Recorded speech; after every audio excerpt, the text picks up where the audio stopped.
Hey, electrical contractors. I'm Matt from ABB. Are rising costs and product delays keeping you up at night? We can help you contractor better. ABB's contractor resources are designed to help you increase productivity and profitability on your commercial construction projects. Check out Contractor Better today. Visit go.abb/contractorbetter.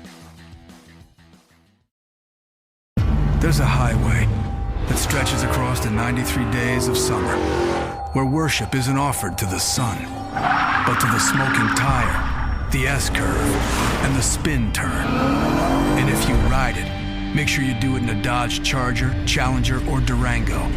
'Cause on this highway, the lines being blurred are the ones between drivers and demons.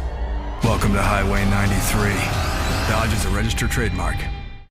Welcome to the latest episode of 5 on the Floor on the 5 Reasons Sports Network. Thanks for joining us on your favorite podcast app. We're now on Red Circle as well as Apple Podcasts, Google Podcasts, and Spotify. Also on the 5 Reasons YouTube channel. Make sure you hit like and subscribe. We're now within 150 of 20,000. So if you're not there yet, make sure you get there. Also, 5reasonsports.com. Spell that one out. We do not have a paywall for any of our written content. And check out the great sponsors of the 5 Reasons Sports Network. You can find this one at c-armandstaffing.com. That's c-armandstaffing.com. It's called Mobile C-Arm and Staffing Services. What do they do? Well, what they do is they offer C-Arm services to hospitals, surgery centers, chiropractic offices, and pain management offices. They also have cadaver lab courses where the medical device companies set up a lab to showcase their products to surgeons who may not have used them before. So here's everything they service: office-based procedures, pain management offices, chiropractic offices, and cadaver courses. Reach out to our guy Nelson. He's a big fan of the podcast here,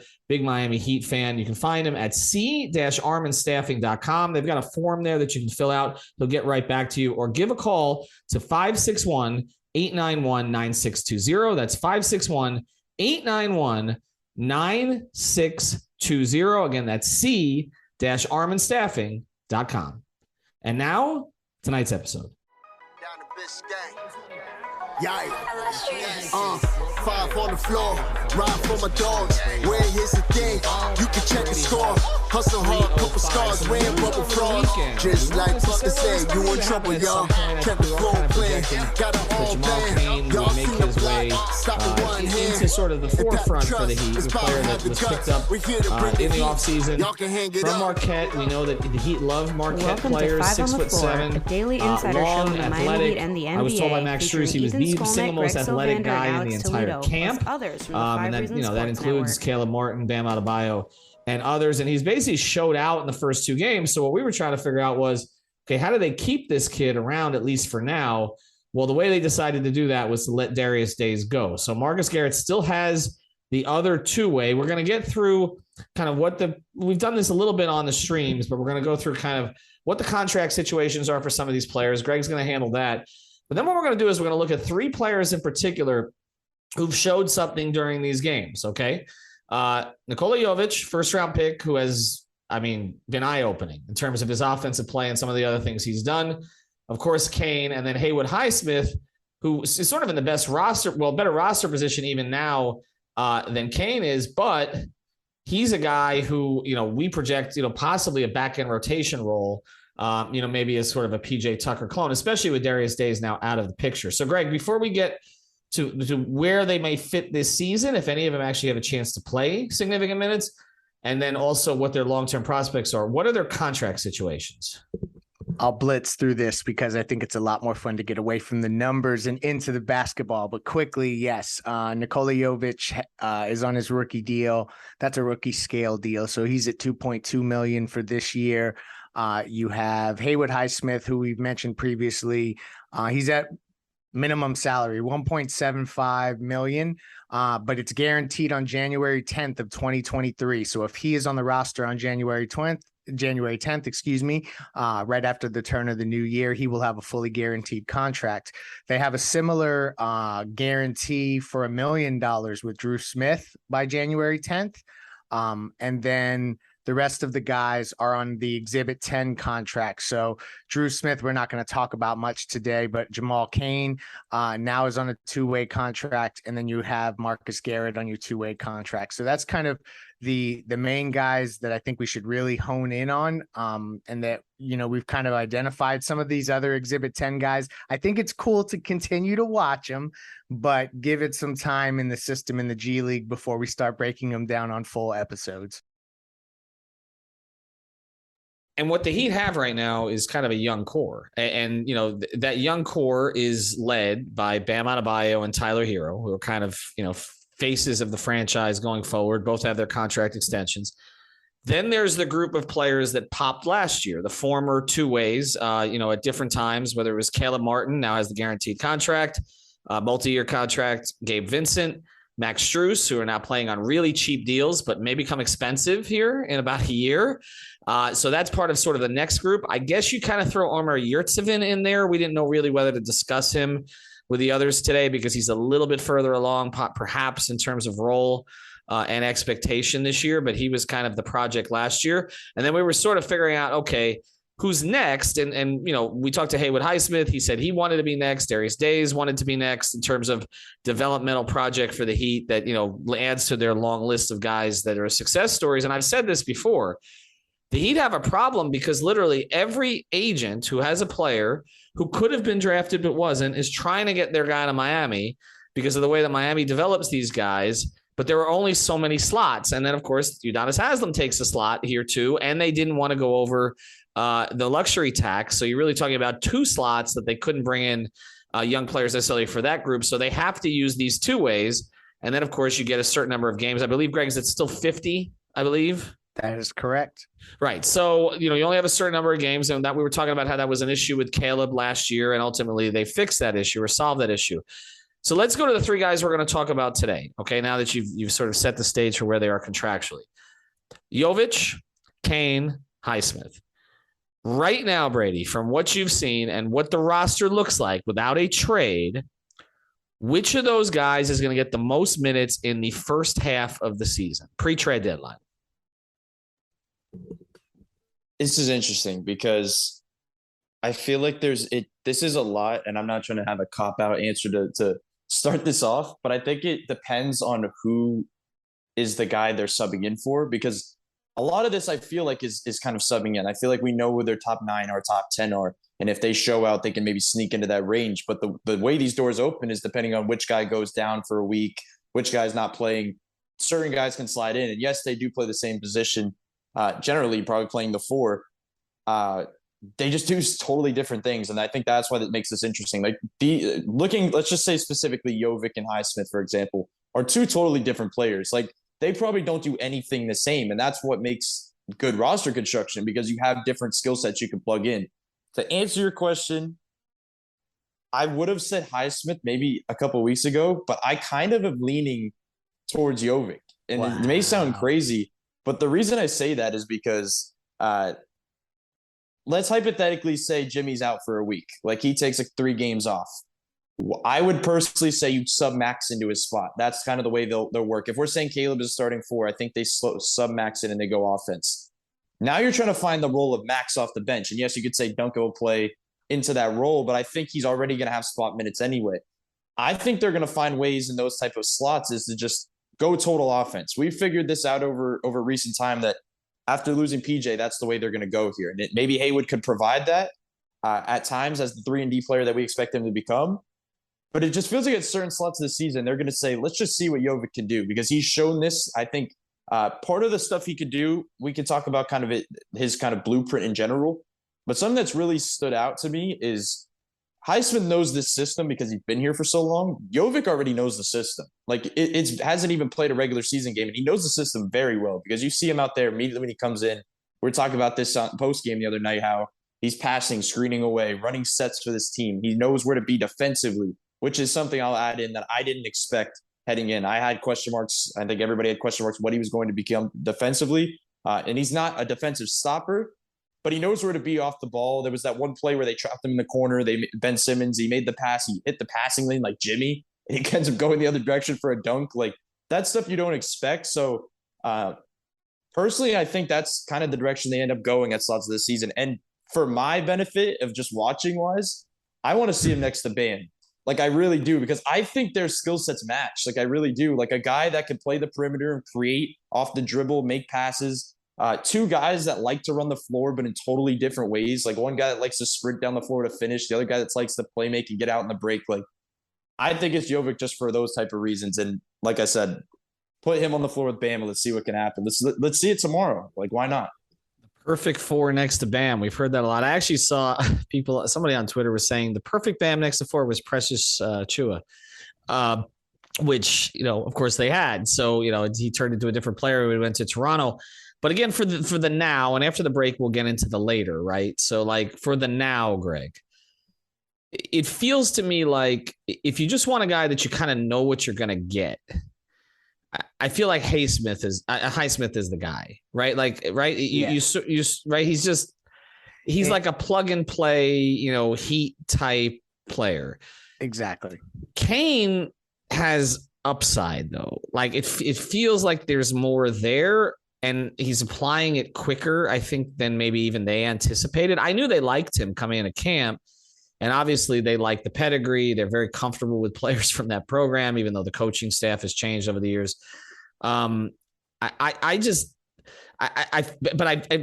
is the long-term play, right? So but you can't play all of them. There's no way that all 3 of them are going to have rotation roles. I mean, we're already, looking at a really crowded situation. So for you, is it Jovic now? Is it flipped to that? Because I feel like Eric might just say, okay, if Caleb's out, you play Highsmith. Okay. If Jimmy's out, maybe you play Highsmith too. Okay. Because you just, again, need a guy who can maybe box out a little bit and do some of the dirty work things. We'll see. You're right in theory, but here's the thing about NBA seasons that we're learning more and more is that you need every single warm body that you can find because of the way that the seasons are, the way that guys take nights off for, preservation of health and rest. You saw Oladipo. There were quotes out there circulating about him having to save himself from himself. They probably will have to do that with a few other guys throughout the season. So I think everyone will get an opportunity. That's the cool thing. But to your larger point, when they do start to trim things down and you're talking about guys that could potentially get spot minutes in big games or if everyone is healthy, who could potentially break through? Obviously, the fun answer is Jamal Cain or Nikola Jovic because of the implications of a young player coming in and making that kind of jump. But I agree with you. They're going to lean on Haywood Highsmith. I think that they have a clear spot that they can put him in amongst the players they already have and figure it out. So it's the low risk move. I like Brady going with the big upside Jovic, Bam, front court is figured out for the next decade scenario, because I think we may get there. But for this next season, Haywood Highsmith is the guy that I think Spo may trust most. All right. After the break, we will get into the future. You mentioned that, and all 3 of us will kind of identify where that's going. I think we all kind of know who has the highest upside of the 3, but who's most likely to be here and which kind of players would they fit with. Before we do, I want to tell you about a couple of great sponsors in the 5 Reasons Sports Network and our codes, essentially. Okay, Prize Picks. Use the code 5, F-I-V-E. Get your initial deposit matched up to $100. That's our fantasy partner, F-I-V-E. It's free money, as our guy Alfredo Arteaga was saying on the Dolphins pregame today. It's not like you have to do 12 rollovers with this thing. They're literally handing you money. Go to Prize Picks on the Google Play Store, the App Store, prizepicks.com. Use the code 5, F-I-V-E. Better Edge, betteredge.com. Use the code 5RSN there. That is our gambling partner, but it's legal gambling in the state of Florida and 44 other states because it's peer-to-peer. You're betting against others, not against the book. We run tournaments out of there. Go to Better Edge with an O, betteredge.com. Use the code 5RSN and use that same code for Therapist Preferred. 25% off all CBD. That's premium CBD, the tincture, the sports cream, the gummies for recovery and sleep. Therapistpreferred.com and manscaped.com for all of your grooming products. Again, use the code 5RSN for 20% off for the cologne, the deodorant, the razors, and more. There's a highway that stretches across the 93 days of summer, where worship isn't offered to the sun, but to the smoking tire, the S-curve, and the spin turn. And if you ride it, make sure you do it in a Dodge Charger, Challenger, or Durango. Because on this highway, the lines being blurred are the ones between drivers and demons. Welcome to Highway 93. Dodge is a registered trademark. Why does Comcast Business power more businesses than any other provider? It has technology solutions that put you ahead, like the fastest, reliable network and serious savings. Whether your small business is starting or growing, you need Comcast Business. Comcast Business, powering possibilities. Get internet, security, and voice for just $40 per month for 12 months when you add mobile. Ends 11/6/2022. Restrictions apply. Requires EcoBill and AutoPay. New Comcast Business 250 megabit per second internet. Security edge and one voice line customers only. 2-year agreement required. Equipment taxes and other fees extra and subject to change. All right. So let's get to the future, because I think all of us would say Jovic has the highest potential, right? I mean, he hasn't graduated high school yet. I mean, so, right? I mean, you think? I mean, he's younger. He's younger. He reads the floor like a vet at this point, offensively at least. And I mean, we know. I mean, he plays like a guard, and he's building into his body. They have a first-round investment in him. We had all talked about maybe them throwing him into a trade. I don't think that is happening now. I mean, he's a player I think that other teams would identify as somebody they want to poach for Miami. We're all in agreement, right? Highest upside of these three guys is Jovic.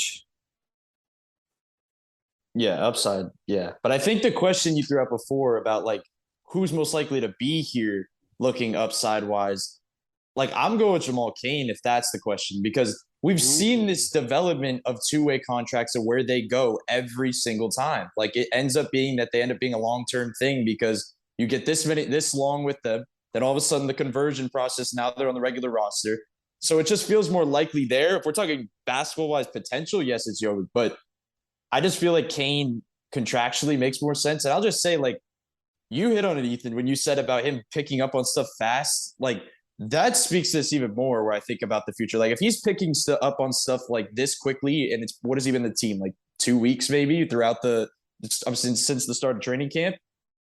Now you have somebody that's working in. And I keep thinking of that video because I feel like it meant nothing at the time, but when you look back at it, when Bam's walking out of the game, I think it was in Brooklyn, and he's talking about Jamal Cain and hyping him up and saying, this is a guy that's going to be in the league for a long time. Like, we probably should have listened, because like guys like that, when they embrace a young guy like that that's on Exhibit 10, that probably means they're going to stick, and they probably will be there for a while. So I'm just interested to see the stuff he could do, because it's funny because we kept talking about replacing PJ. Like, how are they going to replace PJ?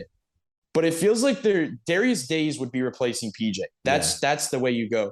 It feels like now they're replacing like the anti-PJ. Like, they're going in the total opposite direction to say, we're going to go, like we keep saying, offense, but also we're not going for the guy that limits you and can be a good box out guy and play under the rim. We're going to get a guy that can run the floor like no other, can stretch the floor at times, can defend multiple positions, but in a lengthier way. Like, I feel like this is a sign of the direction they're going, even though it's just one conversion from Exhibit 10 to a two-way. Well, I'll start there. I do think that is the way they're going. I mean, when I spoke to them in the offseason, it's not that they didn't want PJ. It's that once it was clear that PJ wasn't staying, they were kind of like, well, we were limited offensively in the playoffs. He was really only in one spot. And so we're going to look at some different ways to do things. I keep saying this, when I had, sort of private conversations with Eric Spoelstra in the Bahamas, he loves this roster, and he loves the roster because I think of the flexibility and the versatility, and kind of that there are a lot of different ways you can go depending on who pops first. Okay. And so I think that's sort of where we're at. So I think you have it on, as far as the video, it's not just that Bam embraced him in the video, Jamal Cain, and put his arm around him and says he's going to be in the league a long time. It's the fact that the Heat posted it. Like, there's always a sign to that, because there's not that they don't. I mean, I know the people that run the Heat accounts, but they don't do a lot unless they have autonomy to a certain degree, but they don't do a lot unless they're being told that this guy has a real chance. You know who I go back to and I think of is Kendrick Nunn. A couple of years ago, they were doing a lot of promotion of Kendrick Nunn before what turned out to be his rookie season with the Heat. Whatever's happened to Kendrick first. Remember, the first 5 games of the season, he was doing like Dwayne Wade-like things in terms of as a rookie for the Heat. So, you could tell then, and I think when we have Eric Reed on the podcast, which we always do before every season, and he sort of talked about Kendrick Nunn like in training camp that year, and then we saw. I feel like that's happening with Jamal Cain right now, and this gets to the point which many have had, including our good friend Harry. I always like to mention him. That the Heat just find these guys. Like, you don't pay them because you find them. And this is going to be a conversation we have about Gabe Vincent and Max Strus in about a year, I think, also. But Greg, I'll go to you on it. I mean, long-term upside. Let's look at the other two guys then, Cain and Highsmith. I feel like Cain is a higher upside player, is he not? Oh my gosh, yes. Like, I can't emphasize enough how much more a high upside in it. Some of it is physical gifts, and it's a degree of timing and granted, I'm not going to act like I've watched a ton of Jamal Cain. Other than some YouTube stuff, I did go down a few YouTube rabbit holes to try to really catch up on just not like a pre-draft profile type video. There's some other stuff floating around that's good. Other than that, though, it's been what he's done in a Heat jersey. And I have to say, like, some of the athletic stuff that he does, his timing, his motor, which are some cliche phrases, but frankly, like, these are the types of things that they look for when they develop a guy. And for him to already be, I think he's 22 or 23 years old. So he's going to have a degree of maturity. He lucked out with and I'm going to say lucked out, and it's kind of in a weird sense. With the pandemic, he played 4 years at Marquette and then got to go play a 5th season elsewhere, if I remember, or maybe it's No, that's true. That's true. It was the 5th season in Oakland, I believe. Correct. Exactly. So yeah. He's been seasoned even further in an organized basketball atmosphere at a relatively high level. You know, Oakland isn't Marquette, but it's still a great program. Who else, Greg? Who else did they have from Oakland? They had somebody recently from Oakland, did they not? I know this was somebody that someone it was Kendrick. It was Kendrick Nunn. Wasn't it after Kendrick had the issues in Illinois, he went and played at Oakland? I'll look it up, but I think that's why it strikes me a little bit. That could be it. Yeah, I hope that it ends differently, because I think he can have a real great role as a role. Like Kendrick Nunn, and let's not spend a lot of time on Kendrick Nunn, but he was ball dominant. And I think with this team, if they have a guy who can score 15 points and only take 2 dribbles, as someone pointed out, I forgot if it was the broadcaster on Twitter, shout out to whoever did that. That's cool stuff. I think that he just has the ability to do a lot more for this team, plug holes that Haywood Highsmith just has a ceiling to the holes that he's going to plug. So to me, I am hyped for Jamal Cain action. I hope we get a ton of it the next 2 preseason games. By the way, my memory was right. Kendrick Nunn was in Illinois through 16, and then he played at Oakland 17 and 18. Different years than because he's older. He's considered, but there is some similarity here. Kendrick came to Miami as kind of an older rookie. Remember, he bounced around for a little bit. Cain comes as an older rookie. I mean, he's with no baggage. That's true. But also, I don't want to do revisionist history on Kendrick Nunn now. Kendrick Nunn was first team all rookie. Okay. Like, that's true. Season he was good. I mean, I understand that they perhaps made the right decision not to pay him, and we all know what happened in the bubble and all the rest of this, and it kind of collapsed, but he was a find for them. Like, that's no mistake. He was starting next to Jimmy Butler, okay, as a rookie. So, I mean, ahead of Tyler Hero. But let's close here, because, you know, we just expect the Heat to develop these guys. And I just want to say one thing. I don't know how they've held on to Adam Simon. I want to know what I don't know what the trick is there. I mean, Adam's got the ridiculous mustache now, and I would say that to his face. But like, I don't understand how he's still here, honestly, because if you look at this stuff, this is a family thing, Ethan. This is about family. Well, I get it, and he likes living in Miami, and I understand that. Okay, and I get it. Trust me. But I'm just saying, like, it's sort of weird that he's not running an organization right now, because, and I'm not saying he's responsible for all 3. I know he's responsible. I'm going to pronounce it correctly at some point for Jovic. I can't do it. I just did it worse. You know what I'm talking about, the rookie. Okay. I know he's largely responsible for him. Okay. We will try to dive into Cain and Highsmith in particular, but it's basically him and Chet Kammerer and a little bit of Keith Askins and some others who have been part of this thing. But like, I'm just saying, like, it's remarkable. I mean, a guy like Jamal Cain is out there for anybody. And this is a good roster. Like, this is not a roster where, like, it's like Sacramento where, like, you pop, like, KZ Okpala is starting, okay, and you pop in a game. And here's the other thing about this. KZ Okpala is the one time. Can I say this, Greg? Yeah, you should. You really should, because it's an Adam Simon podcast. I mean, Casey Okpala, Adam didn't tell me this. I'm just saying this is just kind of known information. The guy who liked Casey Okpala the most was Pat Riley. That wasn't a scouting find. That was Pat really liked him. And I'm not saying that it couldn't have worked or that KZ won't become a player, but it didn't work. And it's just remarkable to me. I'm not trying to pit people in the organization against each other. Of course not. This is lighthearted talk. I don't know how he's not running an organization right now. I don't. So somebody's got to explain to me. We can't lose him. He's getting free Uber Eats or something like that. Hopefully it's not a salary cap violation. All right. That's it. Brady, Greg, I'm going to stop talking. We've got a game on Monday night. So check us out on 5 Live on the Floor. That is our new product. It goes from the YouTube channel to stream. So you can talk to us directly. We're actually taking questions post game as soon as the game ends at the buzzer. We do less than 30 minutes, or we're going to try. And then as soon as it's done, it gets sent to the podcast feed. But you may want to catch it live because the sound quality is a little better. It's live and you can ask us questions and all that. So make sure you subscribe to the YouTube channel. That's what we're doing this year. There's not separate crews for YouTube and the podcast. It's like we go podcast to YouTube on the off days. We go YouTube to podcast on the game night. So Greg's likely to be hosting that one. Brady and Alex and maybe myself will be at the game on Monday night and we'll provide coverage. Make sure you subscribe to Off the Floor as well, because we're not going to give you so much free stuff on Twitter anymore.